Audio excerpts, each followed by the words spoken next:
Good evening to all of you. How are you? I'm here in what today is my office. Not a bad place to be. And actually, beside the little breeze, which is just enough to keep me from sweating, actually. The sun is quite intense this time of year already. And as you can see, the grass around here is starting to grow. The birds are chirping like crazy, feeling the urge for build a nest and mate, and a new season, new offspring coming up. And just 3 days ago, we had a blizzard here. And actually, I recorded a little short video taken from my house. There was wind pushing close to 40 miles an hour, and it felt like being in the Arctic. So it was quite interesting. We didn't have any damage. Some people sometimes asking, is this going to be a damage for the vineyards, for the vines? Although we reached temperature about 12 degrees Fahrenheit on Saturday night, the vines are still dormant. As you see, the buds are still closed.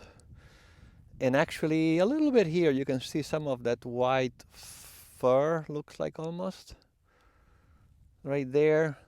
That means that something is starting to move and the buds are getting ready, but it's going to be another probably at least 10 days to 2 weeks before we see anything green coming out. But today's connection with you is to talk about actually our Virginia annual Governor's Cup competition.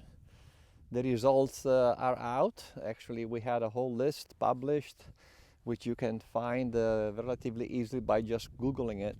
And so far they have been publishing all the gold medals and the silver medal and a very few bronze medals. And so today with me I brought 4 of the wine that receive a gold in the cup. Around 600 wines were entering the competition. And we did have some great results with actually Vermentino 2020, which we actually have seen for many consecutive years, not only scoring a gold, but also scoring among the top 12 wines in the competition, meaning in the Governor's Cup case. And then something that I'm very happy about is the Sauvignon Blanc. We have developed Sauvignon Blanc. Let's say we're going through a revolution, vineyard revolution of Sauvignon Blanc about 12 years ago when we planted a whole new site. And you heard this story before, but it's quite important to give you a frame of reference. We almost gave up the production of Sauvignon Blanc. We never had great result from an old vineyard planted in the 80s, and we had to remove it, and then we gave thoughts about giving it another chance, although the chance was not just by mere, oh, let's put some over there. It implied that Fernando Franco, our vineyard manager, went to New Zealand for 10 days and spoke at length with other vintners, in particular more than winemakers, and came back with some recommendation of type of rootstock, some type of clone of Sauvignon Blanc. And so we planted that vineyard, and today I'm so happy to see that Sauvignon Blanc receive a gold medal. Very important. It's actually a category of wine that is very popular, but to be honest, there are not that many great Sauvignon Blanc, and this is one of them. This really is one of them. A lot of times Sauvignon Blanc tend to be quite tart, almost like slightly metallic, and what I like to describe as like the brine of green olives, and to me is not appealing. Some people like it, but hey, if you ask me, that's what you get. Another wine that is fantastic for us is, of course, our Nebbiolo. Nebbiolo, which goes way back to the 90s when we planted in 1995. And we received the gold with the 2019, which is not going to be available on the market probably for another 6-7 months. So I'm sorry you have to wait to put your hands on some of this. And also we received a gold for our Pasito from 2018. 2018 is remembered by many as a very challenging growing season. Actually, some vineyard that really despise 2018. And this wine is a testament on how important it is to be in a location that has consistency in grape growing. In 2018, in the month of August, which is actually a very crucial month when grapes go from green, let's say, and firm, they start developing sugar, they get softer. White grapes, they turn yellow, and red grapes, they turn slightly purple to deep blue. So in the month of August, compared to other regions in Virginia, we only received 2.5 inches of rain in the whole month. So that really allowed us to have good enough ripening to then, in very early September, hand pick Moscato and then hand pick the Vidal. And then we brought the grapes into our barn for air drying in crates. And yes, we had to go through twice, case by case, cluster by cluster, and remove a few berries that were slightly compromised from what actually a fairly wet June and July. So it has been the most costly vintage when it comes to the production of the Pasito.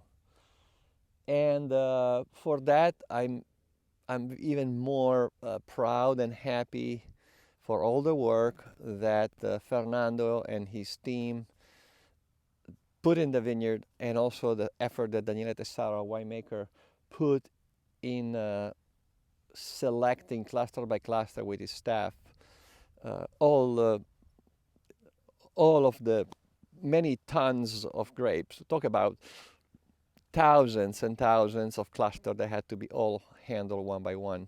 So lots of work, but it paid off in the end to get another gold medal on the Pasito. Some of this wine, actually, the Pasito actually and the Vermentino have been in the case many, many times. The reason is not just that they're good wine, they're great wines. The reason is that we have been involved in working this land and understanding where to plant certain varieties, knowing we will get better results. And I just want to share with you that there is no secret behind being able to produce this wine with such consistency through the vintages, and also in different style of winemaking, different type of grapes. It all comes from decades of experience, my personal experience, the one of Fernando and Daniele, and you heard it before, but if you accumulate my 32 years and Daniele 13 years, and then Fernando actually has been with me 25 years, you get an understanding on how much collective input we have in all the decisions we take, from actually planting a vineyard that you see right here. You saw me the past couple of weeks, we're preparing the soils. We received the grapevines actually. They are in storage, in cold storage. We will be planting in the next 10 days. But before we do so, actually this morning we took a sample and we shipped it over to a lab in California, and we're going to have all the a representative sample screened for potentially some viruses that may be in the plant. It can happen. It happened to us once, and actually we returned all the shipment of the vines back, and actually they told us just to destroy them. So we're taking all this step to guarantee what is probably one of the most important steps to one day be able to produce one of these bottles. It's to prepare the ground right, to put the right plants in, and then tend them very, very carefully. I'm today talking from a vineyard of Merlot right here. This is Merlot, and it's a very specific clone. It's called clone 181, which we actually planted for the first time in 1994. And right here on this ground is where it was planted. And this, of course, is a new vineyard. It's a new vineyard because the vines I planted in '94, when they reached the age a bit over a 20-year-old, they started to go in a decline. The quality was not quite there. And actually it turned out that the vines had a disease, which was called by viruses. The decision was hard to take, but we had to remove the vineyard 4 years ago. We prepared the grounds, and then carefully we replanted the same clone on the same site with the same rootstock. We knew it worked before. From this vineyard we made our great Octagon, the one that put us on the map, the 1998 vintage. So this year the vines will be for the first time in full production. I have very high expectation from this site. And I hope that in 2 or 3 years from now, I'll be sitting right here again and maybe sharing some great news for Octagon. You know, it wouldn't be the first time. But that's all it takes to really produce a great bottle. It takes a lot of patience. It takes a lot of experience. And we just have to learn how to wait as winemakers and grape growers. And for you, sometime at home, when you buy a great bottle of ours, sometimes we tell you, well, best would be if you lay down for 2 or 3 years. So are you going to be patient? Well, if you're not, and you crack them open too early, remember, you can come back.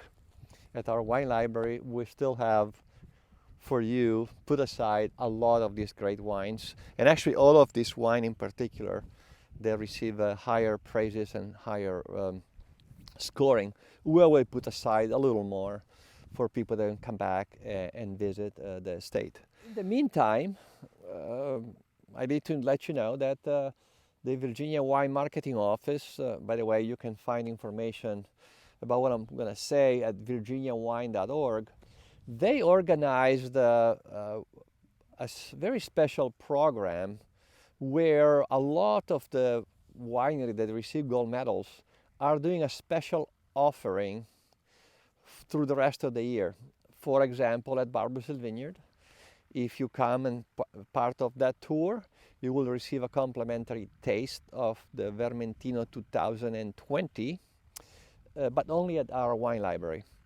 So look for detail of this program. There are wineries all across Virginia participating. It's going to be a lot of fun, but also a lot of great wine that is available now to you as you travel to the beautiful countryside. I'm sure you're curious to know who won the Governor's Cup, which one are the top 12 wine in the Governor's Cup case. Well, for that, stay tuned, March 24th. Go on virginiawine.org. There are details on how to log in, how to perhaps buy tickets to participate. There are not that many, so you have to act soon. Do it. Besides tuning in on March 24th to see who are the winners, other great things to do here are basically to visit us. And we're publishing a new menu at Palladio Restaurant. We're reopening our wine barn just outside in front of the visitor center. And also, there's going to be a glorious, colorful spring coming up. All shades of greens and flowers blooming. I can't wait, and I'm sure you're in the same shoes as I am. I'll see you soon.